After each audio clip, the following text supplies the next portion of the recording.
어느 교수 얘기를 하면서 좀 출발해 보려고 합니다. 어느 교수께서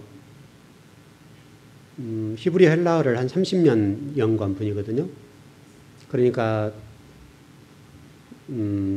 아주 히브리 헬라어에 능통하죠. 그리고 교수이시고 또 히브리 헬라어 교재를 이렇게 만드신 분이니까 이제 그분이 굉장히 이제 한국교회를 안타깝게 생각하면서 목회자로서 또 교수로서 히브리 헬라어를 연구하고 가르치는 일에만 한 30년을 바치신 분입니다. 그분이 이런 글을 하나 발표했어요. 어떤 분에 관한 내용인데 어떤 목사님이신데 이분이 성경을 한 50년 연구하셨어요. 굉장하신 거죠. 그런데 한국 교회에서 이분을 이단으로 몰았어요. 지금 그렇게 몰리고 있죠. 그래서 그분이 그 원어를 전부 이렇게 다 읽어보고 전부 다 검토를 해본 거죠. 검토를 해본 다음에 어떤 결론을 맺었는가 하면 몰라서 그랬어요. 몰라서. 그러니까 한국 교회 목회자나 이런 좀 어떤 이단에 관련되어서 그쪽에서 좀 일하는 분들이 어떤 목사님이 발표한 책에 관해서 연구를 하거나 읽어보거나 좀 따져보고 이단이라고 얘기를 해야 할 거 아니에요. 여러분 맞죠? 근데 정치적으로 희생이 된 거예요. 그래서 지금 그 어떤 교수님이 하는 얘기가 또 제가 교수를 안 밝히는 이유는 책이 드러날까 봐서 안 밝히는 거예요. 저한테도 책이 몇 권 있습니다. 그분에 관련 책이 몇 권 있는데 저도 한국 교회가 그분을 이단으로 얘기를 했기 때문에 제가 책 앞에다가 그 표지에다가 뭐라고 썼는가 하면 이단성 있는 책 이렇게 써놨어요. 그리고 저도 읽어보지 않고 덮어놨다고 이렇게 세 권을. 제가 이 책을 살려고 해서 산 건 아니라 어느 분이 우리 교회 어떤 권사님이실 것 같아요. 제가 보기에는 어떤 권사님이신데 제가 얼굴은 좀 기억해요. 지금 얼굴은 기억하는데 꼭 1년에 한 번씩 오셔서 책을 주고 가세요. 딱 한 권을 주고 가세요. 한 권씩을 주고 가시는데 그분이 3년 차, 하여튼 지금 올해는 아직 안 오셨는데 그래서 3년 동안 오셔서 한 권씩 주고 간 책이 3권이에요. 그래서 제가 그분이 이제 주고 간 의도는 왜 주고 갈까? 왜냐하면 그분을 제가 알잖아요. 한국에서 이렇게 얘기하고 있는 걸 아니까 주고 간 다음에 제가 안 읽어본 거예요. 무조건. 그리고 제가 서재에다 이렇게 꽂아놨어요. 꽂아놓고 제가 거기다가 나중에 우리 그 아들이 책을 볼 기회가 있을 줄 몰라서 저는 알잖아요. 그래서 이단성 있는 책 이렇게 써놨다고요. 제가 오늘 너무너무 부끄러웠어요. 그래서 제가 그 책을 끄집어내서 읽어봤어요. 읽어보니까 너무나 책이 좋은 거예요. 완전히 이분이 히브리어에 능통하고 헬라어에 능통해서 어떤 히브리 헬라어의 이 교수하신 분이 하신 얘기가 이렇게 히브리 헬라어가 능통하는 경우가 우리나라에서 특이한 분이다 할 정도로 그 책에 관련되어서 너무 내용이 좋은 거예요. 그래서 제가 오늘 조금 읽다 말았는데 그래서 제 자신이 어느 누구의 얘기를 듣고 이 책을 보지 않았던 것에 관해서 너무나 부끄러움을 느꼈어요. 너무 제 생각에 부끄러운 거예요. 그렇다 하더라도 한 번 좀 읽어볼 걸. 하여튼 그 이단성 있다라고 얘기가 판명이 났으니까 조심을 하고 읽을 거 아니냐고 제가. 그랬지만 읽지 못하고 덮어버렸던 것에 대해서 너무 부끄러운 거예요. 그러니까 우리가 지금 오늘 이 창세기를 공부해 가는데 우리가 이 가정 얘기를 많이 하는 거잖아요, 지금. 가정과 교회 얘기인데, 가정이니까 교회인데, 우리 가정과 교회라는 관점에서 우리가 교회가 어떻게 가야 되고, 무엇을 지향해야 되는가에 관련되어서 또 우리 가정이 무엇을 지향하고 가야 되는가에 관해서 미처 알지 못하는데, 아는 것처럼 살아간다고요. 우리 성경에 관련되어서도 모르는데 아는 것처럼 사는 거예요. 모르면 모른다고 하면 될 거 아니에요. 그래서 제가 이제 이 교수님 얘기를 이렇게 쭉 글을 읽어보면서 몰라서 그렇다. 그 말이 너무너무 와닿는 거예요. 모르면 모른다 하면 될 건데 모른다는 사실을 말하지 않고 정치적으로 한 사람을 매장시켰다 이거죠. 그래서 그분이 거기다 이렇게 자기가 추천서를 썼어요. 이분 책을 보니 이래 해서 전 이단성이 없다 이런 식으로 써버렸다고요. 그러니까 이게 한국교회에서는 상당히 곤란한 얘기죠. 한국교회는 그런 사람을 옹호하거나 그러면 매장되잖아요. 문화가 우리나라 어떤 목회자의 문화가 너무너무 제 자신이 부끄러워서 그 책을 제가 좀 이렇게 제가 항상 볼 수 있는 자리에 이렇게 꺼내놨어요. 꺼내놓고 다시 제가 히브리어 헬라어 교재를 꺼내놓고 같이 보려고.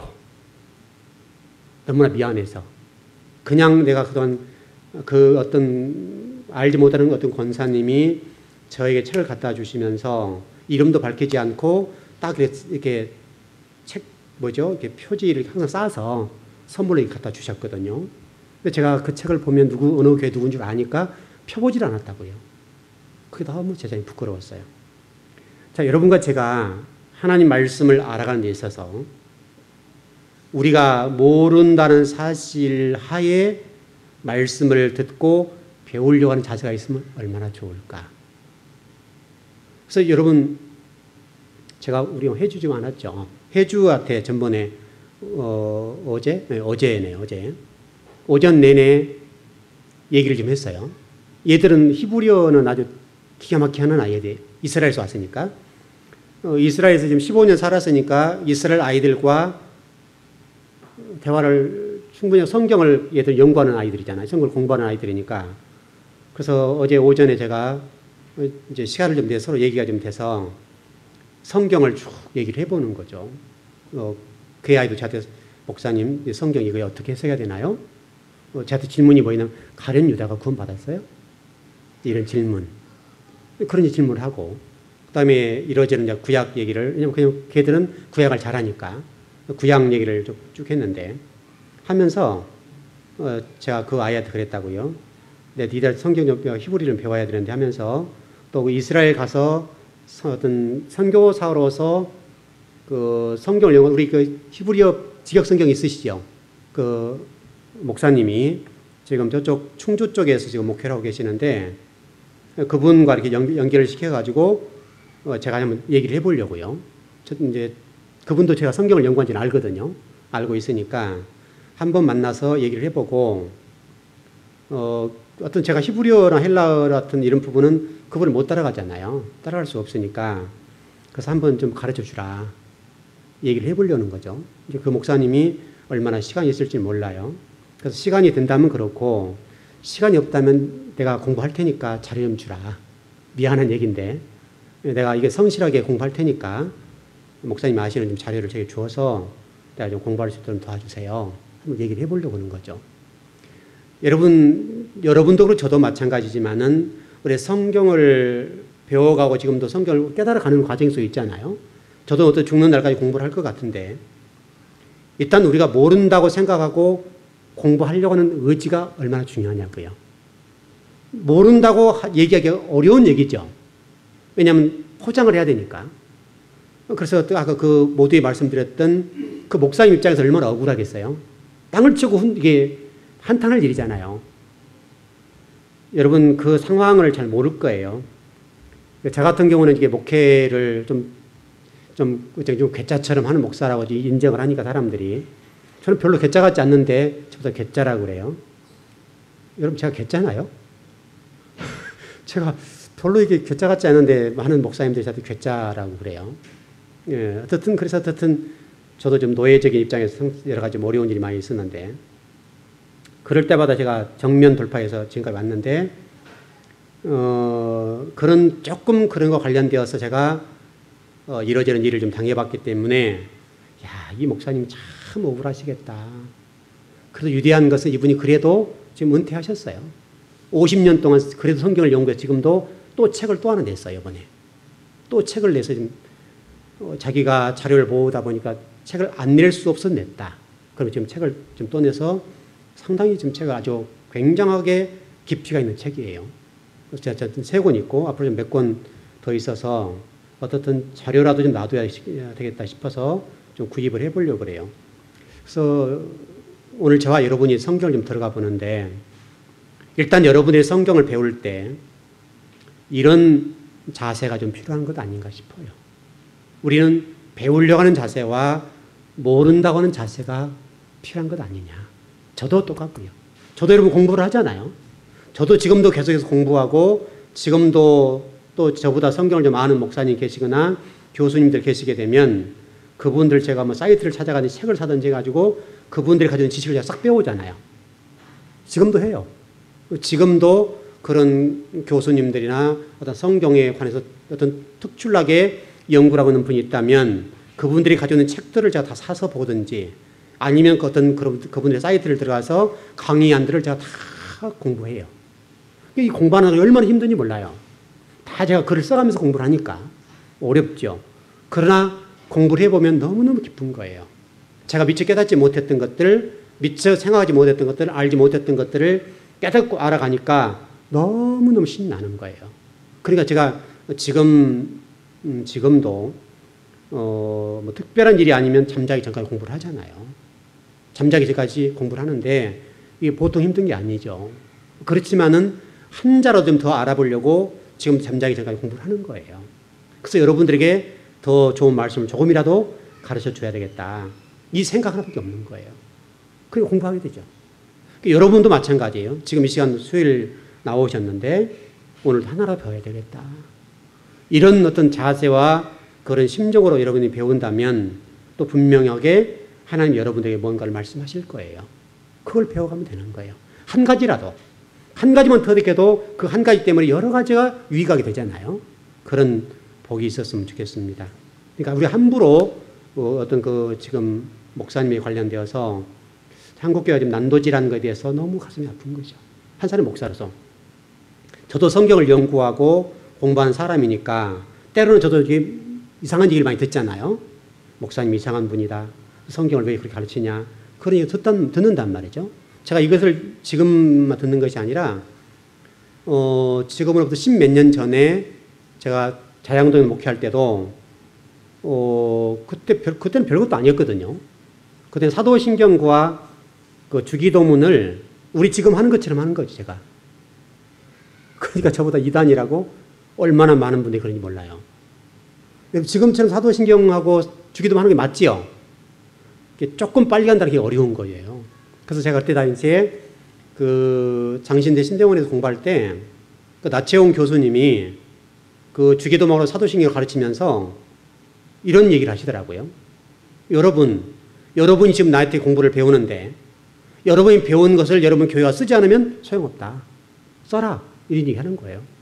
그래서 제가 우리 교회가 쓴 거죠. 그대로 그 교수님이 번역해 준 사도신경과 이 주기도문을 그대로 제가 옮겨서 우리 교회에서 사용한 거예요. 그러면 성도들이나 그 시대 사람들이 이렇게 해서 감사하네요. 이래야 되잖아요. 그래서 제가 그 설명을 다 했거든요. 이런 상황에서 이렇게 해서 지금 주기도문 사도신경을 이렇게 한다. 여러분 그렇게 합시다. 우리 교회는. 그렇게 얘기를 했으면 알아듣죠. 다 알아듣는 얘기인데 뭐 성도도 그렇고 외부 사람들이 좀 새로 온 사람들이 오면 이 교회는 뭐가 이단성이 많다. 왜 주기도문과 사도신경을 이렇게 애우냐. 계속 그러는 거예요. 그래서 제가 한동안 하다가 바꿨어요. 워낙 시달리니까. 이게 사람들이 이해를 못하니까 너무너무 답답한 거죠. 바른 것을 바른 것이라 주는데 받아먹지 못하는 성도들 바라볼 때에 한 사람의 목사로서 너무 이게 가슴이 아픈 거예요.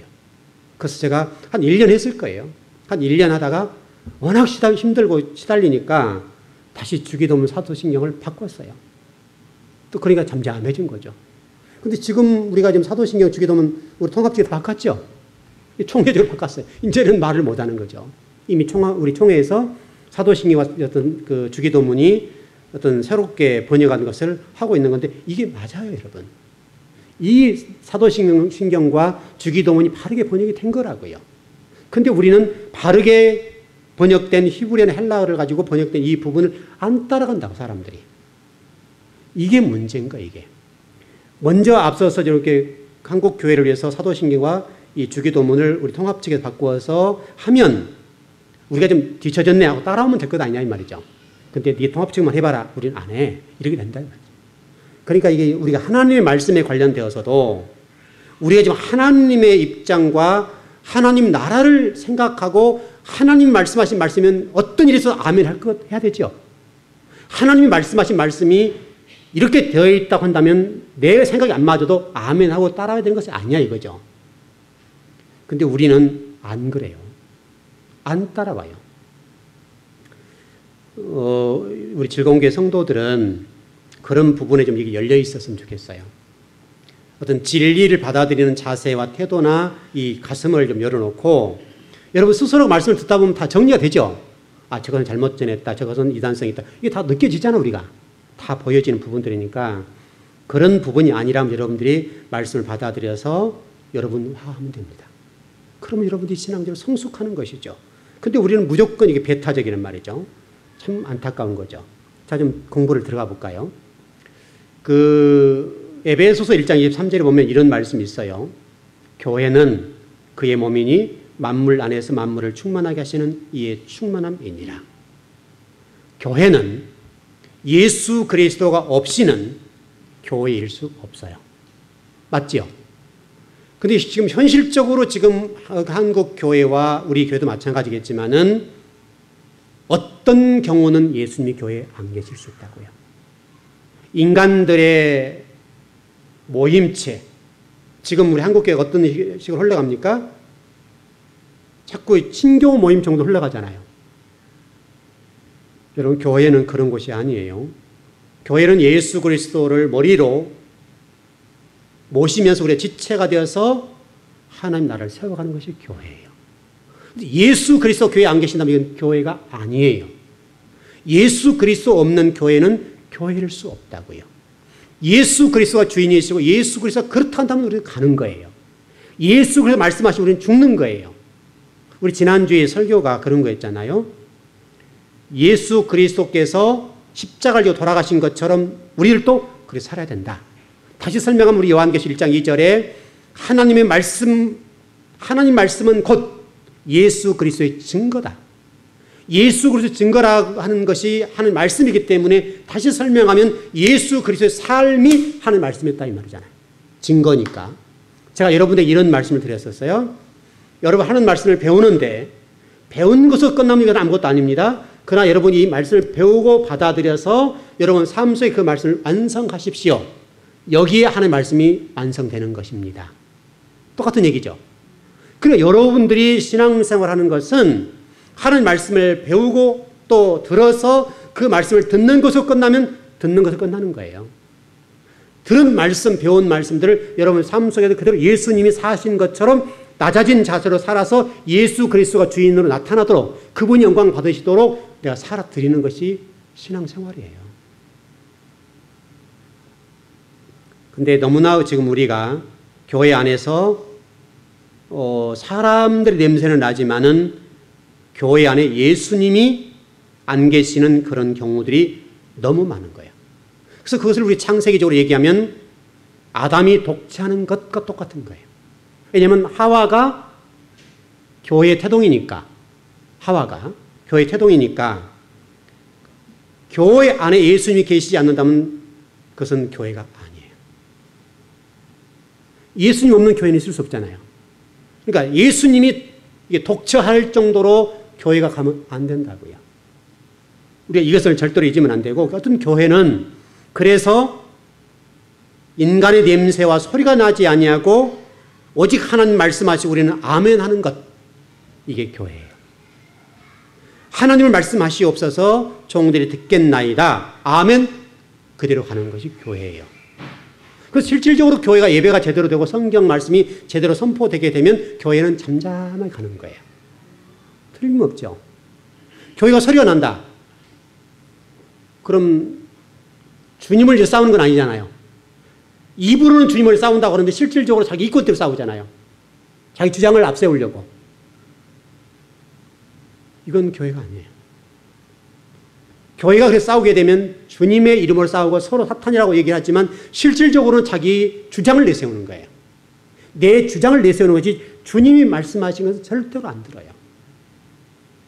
이건 교회가 아닌 거예요. 그래서 제가 여러분도 아마 좀 제가 얘기를 했는지 모르겠는데 우리 가까운 교회 어떤 목사님이 교회에서 여러 가지 어떤 어려운 일을 겪고 교회 분쟁이 있어서 큰 어려움을 겪었죠. 지금도 교회를 못 들어오고 계시는데 그분 가까운 어떤 분이 저에게 찾아와서 목사님 어떻게 우리 목사님 해야 되나요? 목사님이 조언을 해주세요. 제가 목사님 전해드릴게요. 그래서 제가 제 후배니까 제가 그랬어요. 설령 억울할 것이다. 또 물론 잘못한 점도 있고 그래서 어떻든 싸우는 것은 아버지 뜻이 아니다. 그동안 좀 싸웠으니까 그만하고 지금도 다른 성도들이 많이 있으니까 그 성도를 더불어서 개척해라. 그렇게 좀 전해주세요. 제가 만나서 얘기를 하면 좋겠는데 저를 뭐 만날 수 있는 시간도 안 되고 하니까 또 만나주지도 않고 하니까 그렇게 얘기를 해주세요. 하여튼 그 뒤로 교회가 좀 안 들어오셨어요. 어떤 우리 총회적으로 정리는 되지 않았지만 그렇게 돼서 지금 교회가 양쪽으로 좀 나눠져서 가고 있어요. 앞으로 어떻게 될지 몰라요. 뭐 법적인 일도 있고 여러 가지 복잡한 일도 많이 있어서 아직은 처리가 되지 않았어요. 그럼 어떻든 그렇게 가는 것이 맞다고 생각해요. 저도 그런 자리에 있었잖아요. 저도 교회가 다른 교단과 또 제가 담임 목사로 있었던 교회 사이에 재산권 분쟁이 있어서 법적 싸움 때문에 어려움을 겪었잖아요. 아주 힘들었다고요. 힘들었지만 제가 우리 성도들이 얘기했던 게 뭐였는가 하면 그래도 성경적으로 유배되지 않게 싸우자. 거짓말하지 말고 싸우자. 왜냐하면 교회를 담임 목사로 지켜야 될 부분이 있기 때문에 싸워야 된다 해서 싸웠는데 1년 싸우고 법원에서 패소시켜서 제가 항소했다가 포기하고 여기 교회 개척한 거잖아요. 어려웠지만 제가 지고 이기는 게 승소하고 패소하는 게 문제가 아니라 제가 그걸 포기함으로 그 교회가 세워질 수 있다면 그것은 된다 이거죠. 물론 하나님이 그 교회에 관련되어서 저희 말씀해 주신 대로 그 교회를 처리하셨어요. 지금 그래서 그 교회가 하나님 말씀하신 그대로 되었어요. 그렇게 되었는데 그래도 제가 할 일은 제가 해야 되는 거죠. 억울하고 힘들고 고통스럽고 또 우리 노예적으로는 저희에 대해서 막 죽이려고 하고 저를 도와주지 않으면서 그래서 제가 아주 노예 앞에 분노를 했죠. 분노를 하고 정말 노예를 제가 뒤엎었던 일도 있었는데 어떤 뒤엎었던 것이 자랑이 아니라 진리를 향해 싸웠던 한 사람의 목사로서 그 정의 앞에 노예가 그것을 이해하지 못하고 알아주지 않는 것에 분노를 한 거예요. 제가 분노를 해서 아주 노예 바로 직전에 모든 임원들이 모인 자리에서 노예를 뒤엎었던 적이 있어요. 저는 지금도 그 일에 대해서 후회하지 않아요. 그래서 그분들에게 제가 그 얘기해서 마음대로 처리하시라고 그렇게 하고 나와서 그들의 일이 잘 처리는 됐습니다만은 안타까운 일이죠. 그래 저와 여러분이 이 교회라고 하는 것은 제가 이곳에 성공할 이유도 없고 제 이름이 드러나서도 안 돼요. 교회는 예수 그리스도가 드러나고 제가 죽는 자리예요. 여러분도 죽는 자리예요. 그래서 예수님이 드러나고 예수님이 그렇다면 억울한 일이 있지만 당하는 거예요. 그래서 제가 법적 싸움에 치여서 정말 집달관들라서 우리 가족과 모든 것들을 다 이게 큰 뭐죠 이게 큰 어떤 지금 이름도 다 잊어버렸네요. 예? 마대자루. 저는 그렇게 큰 것이 있는 줄 몰랐어요. 어마어마하게 커요. 그래서 목사라고 좀 봐줘서 새벽에 군합발로이 들어왔거든요. 새벽에 들어왔는데 그래도 좀 목사라고 봐줘서 목사님 좀 그래도 중요한 것만 챙기세요. 딱 가방 하나 챙기고 나온 거죠. 그리고 이 마대자루에 집어넣기 시작하는데요. 그냥 막 집어넣는 거예요. 그때 그 심정을 생각해 보세요. 그러나 그 일이 주님을 위해서 분투했고 주님 앞에 제가 가식 없고 진실되게 싸웠기 때문에 후회하지는 않아요. 지금까지도. 그리고 그 집달관에 와서 쫓아내고 우리 가정 아이들이 울고 불고 난리가 났잖아요. 뭐 통곡을 한 거죠. 뭐 아이들이. 잠자다 말고 난리가 난 거죠. 그래서 제가 그 차에 봉고차에 올라서 정말 갈 데가 없잖아요. 이제는. 갈 데가 없어서 기도하면서 하나님 어떻게 합니까?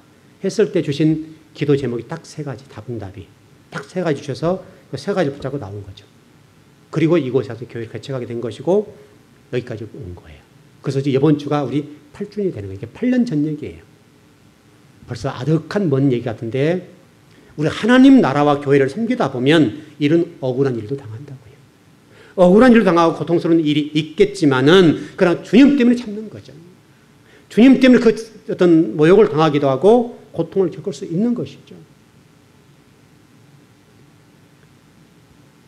어느 분이 저희가 이제 노예에다가 제가 이런 얘기를 했거든요.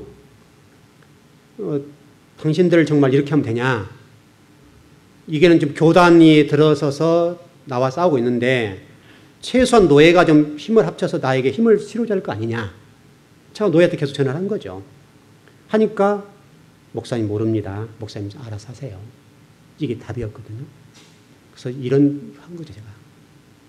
무슨 얘기 알겠죠? 그래 놨는데 교회가 폐소를 하니까 이러저런 얘기를 하는 거죠. 그래야 제가 막 분노가 난 거죠. 그래서 제가 노예를 엎어버렸던 일이 있는데 여러분과 제가 정말 주님의 나라와 예수 그리스도를 위해 살아간다면 죽어야 되죠. 그러나 그 이면에 있던 그런 인간적인 어떤 부분에 관해서는 분노할 수 있어야 되죠. 그래서 지금도 제가 그 노예 안에서는 좀 이렇게 뭐라 할까요? 목사님들 별로 이렇게 저 목사지 아주 고약한 목사라고 얘기가 소문이 나서 그런지 별로 그래요. 근데 저는 그렇게 굴하지 않아요. 왜냐하면 제가 하나님 나라와 의를 위해서 죽도록 충성하고 진리를 싸웠고 교회를 지키고 싸웠기 때문에 그 부분에 관해서 누가 말하기도 저는 생각 없어요. 괜찮아요. 여러분과 제가 예수 그리스도 때문에 때로는 핍박을 당하고 모욕을 당한다 할지라도 주님이 알아주신다면 가는 거죠. 그 주님이 기뻐하신다고 한다면 죽음의 길은 못 가겠습니까? 가야지요. 바로 이게 우리 아담과 하와를 통해서 우리에게 말씀하신 것이고요. 또 더 나가서 하나 더 정리하자면 여러분과 제가 죽어야 되는 거예요. 죽어서 예수 그리스도가 주인으로 서야 돼요. 여러분이 죽어야 되고 제가 죽어서 주님의 이름이 드러나도록 해야 된다고요. 또 더 나가서 한 가지 정리하자면 예수 그리스도를 통해서 교회가 태동이 되고 예수 그리스도를 통해서만이 우리가 구원받잖아요. 여기에서 이 종교다원주의, 제가 이 종교다원주의에 관한 좀 자료를 쭉 뽑아와서 이렇게 와봤는데 지금 우리나라의 수많은 사람들이 이 종교다원주의에 빠져 있어요. 상당히 많은 성도들이. 많은 사람들이 종교다원주의에 빠져서 신앙생활을 제대로 못하고 있는 경우가 너무너무 많아요. 그러나 여러분 분명한 사실은 예수 그리스도를 통하지 않고는 구원받을 수 없어요. 예수 그리스도 없는 교회는 안 돼요. 예수 그리스도 외에는 다른 구원이 없어요. 틀림없죠, 여러분? 예수 그리스도 아니고는 구원은 받을 수 있는 길이 없고 길이요 진리요 생명이라고 분명히 성경을 설명해요. 나는 길이요 진리요 생명이다. 더 설명 필요 없죠. 그래서 여러분 교회 밖에는 구원이 없는 겁니다. 그래서 여러분과 제가 신앙생활 하는 동안에 예수 그리스도 아니고는 구원받을 수도 없고 교회의 주인은 예수 그리스도가 유일합니다. 이게 중심이에요. 그러니까 여러분 종교다원주의나 이런 부분에 관해서 혹시 고상하고 저 사람 사고가 열렸네 이렇게 생각할지 모르지만 그것은 아니에요. 예수 그리스도만이 우리 구원자가 되시고 교회의 주인은 예수 그리스도예요. 그것 외에는 없어요. 오늘 여러분 본문을 제가 읽었던 내용을 한번 정리를 해드릴게요. 여러분 본문을 조금만 여러분이 좀 이렇게 유심히 보신 분들은 본문이 이상하다는 사실을 알 거예요. 본문이 왠지 모르게 석연치 않다고요. 무슨 얘기냐면 아담과 하와의 독재하는 부분, 결혼하는 모습을 한 가정을 이루는 과정 속에 뭘 집어넣어놨어요? 짐승 이름 짓는 모습을 넣어놨다고. 다시 설명하면 마치 성경이 가다가 뚝 끊어지고 어떤 얘기를 삽입한 것처럼 성이 기록되어서 이게 내용이 좀 이상하다고. 이상해. 왜 하나님이 성경을 기록하시면서 오늘 성경에 오늘 19절과 20절에 이 본문을 집어넣었겠냐 이거예요. 여러분 아마 그런 생각을 아마 거의 못 하셨을 것 같은데 여기는 하나님이 놀라우신 생각이 있으세요. 하나님이 아담과 하와의 이 모든 과정들을 만들어가는 과정 속에 갑자기 정말 뜬금없이 성경 속에다가 아담이 짐승의 이름 짓는 걸 딱 집어넣는 거예요. 이게 원래 앞뒤가 안 맞잖아요. 이렇게 하나님 하신 이유가 있다 이 말이죠. 일단 결론을 정리하자면 저와 여러분은 짐승과 같이 살아서는 안 된다. 그걸 말씀하고 있는 거예요. 너희들이 세상 속에 사는 동안에 짐승과 같이 살면 안 된다. 짐승이라는 말의 표현 이해되시나요? 짐승이 누구예요? 하나님 백성 아닌 사람들 얘기하는 거예요. 하나님 백성 아닌 사람들, 그 사람과 너희를 똑같이 살면 안 돼 라고 설명해 놓은 것이 여기 본문에 딱 합의해 놓은 내용이에요. 그래서 여러분 창세기 6장에 넘어가서 그들에게 하나님 영이 떠나게 되었을 때 하나님 뭐라고 설명했습니까? 그들에게 육체가 되었다. 짐승이다 그 말이죠. 짐승이 되었다. 그런 표현입니다. 그래서 여러분 교회는 또 성도는 세상과 철저하게 분리되어야 합니다. 여러분이 세상에 지금 살고 있지만은 세상에 살지만 분리된 삶을 살아야 되고 세상에 속해 있지만 세상에 속한 자 같이 안 살아야 되는 우리 모습이 있어야 된다 이 말이죠. 그래서 여러분 그 이집트 때는 애굽이라고 그러는데 애굽으로 내려가지 말라 그랬죠. 애굽 또는 이집트라고 되어 있는데 이집트란 말이 미츠라임이란 미츠라임. 우리 지금 어떤 성경에 애굽이라고 번역된 것은 헬라어 번역이 이렇게 오는 과정 속에 그래 번역이 된 것이고 또는 중국어 성경이 우리나라 들어오는 과정 속에 이 미츠라임이라는 단어가 헬라어 단어로 변화되고 중국어로 변하고 다시 우리나라 말로 변하는 어떤 변화된 과정 속에서 변천사라고 할 수 있습니까? 변천하는 과정 속에서 애굽이라고 되었다고요. 그럼 원래 이름은 미츠라임이에요. 그래서 여러분 그 히브리어 직역 성경을 한번 보세요. 한번 집에 가서 보세요. 가서 보시면 미츠라임이라고 됐을 거예요.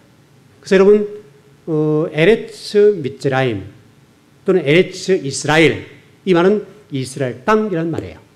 에레츠라는 땅이니까 에레츠 이스라엘 땅 그런 얘기거든요. 미츠라임 에레츠 미츠라임 그렇게 되면 애굽 땅 이런 말이 되는 거예요. 그래서 이 애굽이라는 말이 굉장히 중요해요. 애굽이 중요한 이유가 왜 그런가 하면 이 미츠라임이라는 뜻이 무엇인가 하면 고통의 땅, 억압의 땅 그래요. 고통의 땅, 억압의 땅. 여러분 일단 그 뜻을 생각해 보십시다. 하나님께서 이스라엘 백성들을 애굽으로 고센 땅으로 이렇게 들어오겠죠. 고센 땅으로 들어와서 70명 맞습니까? 70명입니까? 70명이 들어가서 우리 성경에 430년으로 되어 있지만 실질적으로는 한 215년 정도 사는 동안에 430만이 뭡니까? 60만이 되어서 나왔죠. 60만 맞습니까? 60만. 남자들만 얘기하는 거죠. 20세 이상 60만이니까. 그래서 70명이 들어가서 215년 정도에 60만이 되어 나왔으니까 엄청나게 번성한 거죠. 나와서 그들이 가나안 땅을 향해 가는 것이죠. 다시 한번 정리해 보십시다. 이스라엘의 마음의 고향은 어디입니까? 이스라엘 마음의 고향? 미츠라임 고센 땅이죠. 고센 땅입니다. 여러분 예수님도 애굽에 가셨습니까? 안 가셨습니까? 가셨죠. 이게 지금 에레미야 말씀을 응답하기 위해서 성취하기 위해서 내려가신 거 맞죠? 다 그런 과정이 있거든요. 이런 모든 과정을 통해서 이 미츠라임이라는 단어는 굉장히 중요한데 다시 설명하면 여러분과 제가 미츠라임 애굽으로 내려가면 여러분의 삶의 결론은 무엇인가 하면 열매는 고통의 땅과 억압의 땅이 된다 이 말이에요. 그러니까 여러분들이 하나님의 말씀을 근거로 살아가면 순간적으로 어렵고 힘들고 때로는 그 진리 때문에 낮아지고 고통을 당할 수 있겠고 어려움을 당할 수 있겠는데 그러나 그 결과는 좋은 열매가 될 것이고 그러나 여러분들이 미츠라임 이 애굽을 의지하고 세상으로 나가게 되면 우리 삶의 열매는 어떻게 나오는가 하면 고통과 억압으로 우리에게 온다. 틀림없는 사실. 그래서 여러분 미츠라임이라는 뜻이 중요한 거예요. 그래서 여러분이 그 뜻을 설명하기 위해서 미츠라임이라는 얘기를 하는 거예요. 근데 여러분이 애굽을 의지하지 마시고 세상 의지하지 마시고 하는 말씀대로 사시라고요. 때로는 그 말씀 때문에 어려움을 겪을 수 있고 힘들 수 있겠는데 그 힘들다는 사실 때문에 여러분들이 복을 받는 거예요.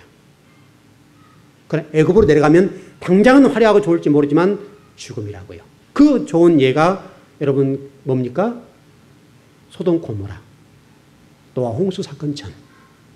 정말 여러분 굉장한 사건들 아닙니까? 노아 홍수 전에 지금보다 엄청 많은 인구, 그 많은 인구가 하나님의 심판을 통해서 완전히 죽임당하잖아요. 노아 홍수 사건, 또 더 나아가서 여러분 아브라함의 조카였던 롯이 소돔 고모라 땅에 들어가서 처절한 고통을 겪잖아요. 바로 유황불이 내려서 하나님 완전히 심판해버리는 이 일. 이 일은 다시금 지금 우리 신약을 살아온 우리들에게 하나님 말씀이신데 무엇을 말씀하시겠어요? 너희들도 저렇게 살면 저렇게 당해. 그 말하는 거죠. 너희들도 그렇게 고통의 땅이 될 것이고 억압의 땅이 될 것인데 너희들 과거 노아 홍수 이전의 사람들처럼 살지 말고 롯이 살았던 당시에 소돔 고모라의 사람들처럼 살면 너도 저렇게 당한단다. 그러니 너는 그렇게 하지 말어. 그 얘기를 하고 있는 거잖아요. 그래서 여러분과 제가 그래서 성경을 배워야 되고 여러분들이 성경을 배웠다고 한다면 그 말씀을 늘 기억하고 살아야 돼요. 여러분과 제가 누구입니까? 우리 창세기 2장 7절의 말씀 보게 되면 히브리 원어에 뭐라고 되어 있습니까? 하이 레펫이 하야. 하이 레펫이 하야. 하이 레펫이 하야. 그러나 짐승은 하이 레펫이 뒤에 하야가 없어요. 하이 레펫이 하야라는 단어는 사람이란 말이고 살아있는 사람이란 말이고 하이 레펫이라는 말은 짐승이란 말이에요. 그래서 짐승에게는 생기를 안 넣어주셨죠. 그래서 이 하야라는 말이 굉장히 중요해요. 여러분 제가 그 남자와 여자라고 하는 부분을 설명하면서 이샤라는 얘기를 했죠. 그래서 야라는 단어가 이슈와 이사에 들어가서 남자와 여자가 되었는데 남자와 여자가 가정의 중심이 아니라 하나님과 남자와 여자가 중심이다. 그 얘기를 했던 적 있죠. 그 야가 중요한 거예요. 그래서 하야라는 말은 동사의 어근이 된 말이고 야라고 하는 말이 야는 단축형이에요. 그래서 여러분 여러분 찾아보시지는 않았겠지만은 하야라는 단어가 뭐가 되냐면 여호와 이 말이 어근이 됐어요. 하야. 그래서 하야라는 단어가 여호와라는 말의 어근이에요. 그래서 야훼 그 말 나왔죠.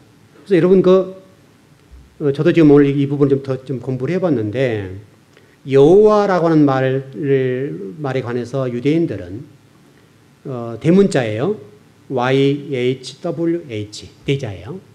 YHWH 이 대자인데 이게 지금 그 야훼 이런 말이거든요. 야훼 이제 그런 말인데 이게 신성사문자 그래. 신성사문자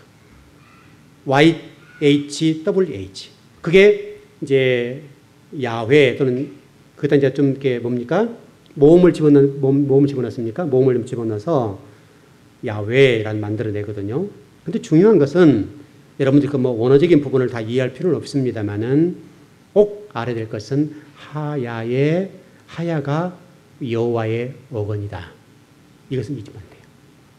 잊으면 안 되고 다시 말씀드려서 하야라고 하는 이 관점 YHWH 신성 네문자라고 하는 부분에 하나님이 이 단어 속에 말씀하시는 내용이 있는데 그게 뭐냐면 여호와라는 단어 똑같습니다만은 말씀하시는 주님, 말씀하시는 분, 그 내용을 담고 있다는 거예요. 말씀하시는 분. 다시 설명하면 여러분 신명기 6장 4절 5절에서 쉐마 그렇습니까? 쉐마죠. 쉐마에 우리 개역 개정판에는 이스라엘아 들으라 그렇게 되어 있죠. 그런데 히브리어 원어에서는 들으라 이스라엘아. 듣는다는 것이 중요해요. 듣는다. 그래서 하나님 말씀하시는 분, 우리는 듣는 자. 그 얘기를 하고 싶은 거예요. 여러분이 말씀을 잘 들어서 들은 말씀을 가지고 하나님을 경외하고 잘 섬겨 나가면 거기에 하나님의 은혜와 복이 임한다.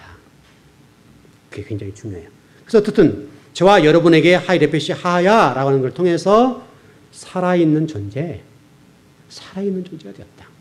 또 생명의 기운, 이게 좀 들어와서 저와 여러분들이 이렇게 좀 살아있는 사람이 되었다.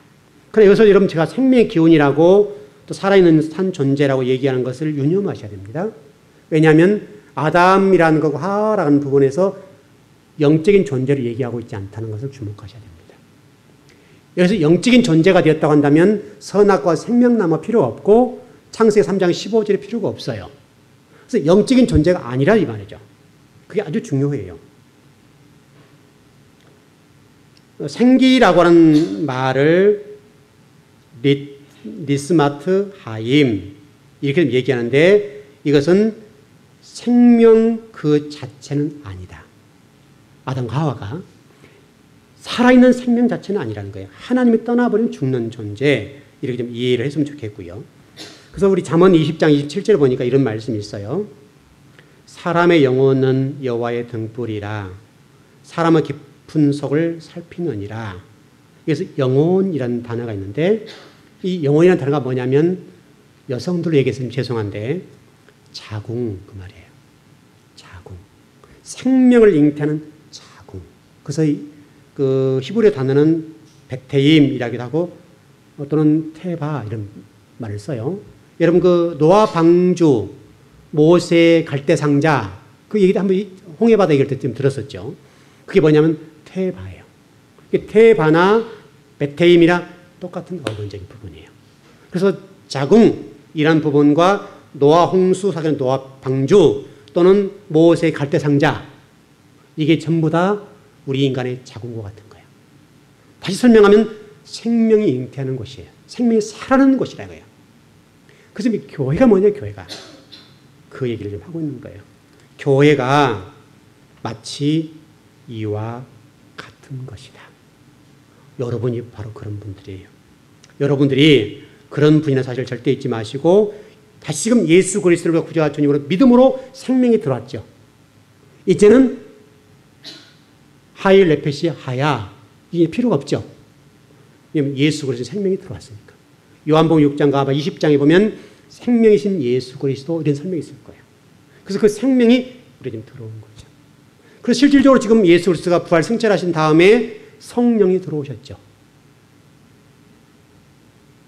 그 성령께서 우리의 생명이 되시는 거예요. 생명이 되어 주셔서 여러분들이 이제 구원받는 백성이 되었습니다. 구원받는 백성이 됐다는 사실은 놀라운 사실이에요. 원래 저와 여러분이 생명나무를 따먹을 수 있는 자격이 안 돼요. 그런데 예수 그리스도를 땅에 보내셔서 하나님께서 저와 여러분들에게 그 생명나무를 주셨다고요. 그 생명나무를 주심으로 생명나무를 제가 영접하니 살아있는 사람이 생명이 되었어요. 그래서 얼마나 복된지 모릅니다. 저와 여러분이 그런 존재는 사실 잊지 마시고 다시금 좀 결론 정리하자면 우리가 흙이란 사실을 절대 잊지 마시고 흙이란 한계성 안에 항상 예수 그리스도를 통해서 또는 하나님 말씀을 통해서 하나님 말씀과 하나님의 어떤 교회가 뜻 속에 주시는 비전을 바라보고 도전해 가길 바랍니다. 거기 안에서 이루어질 겁니다. 오늘도 여러분 이 소예배 통해서 말씀 배운 이 부분을 잘 유념해 주시고요. 하나만 결론을 정리하고 마칩시다.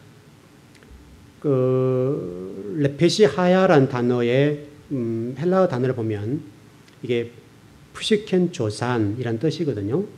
이것은 좀 영과는 다른 아까 생명 얘기를 했었으니까 다른 의미로 헬라어를 번역해 놨습니다.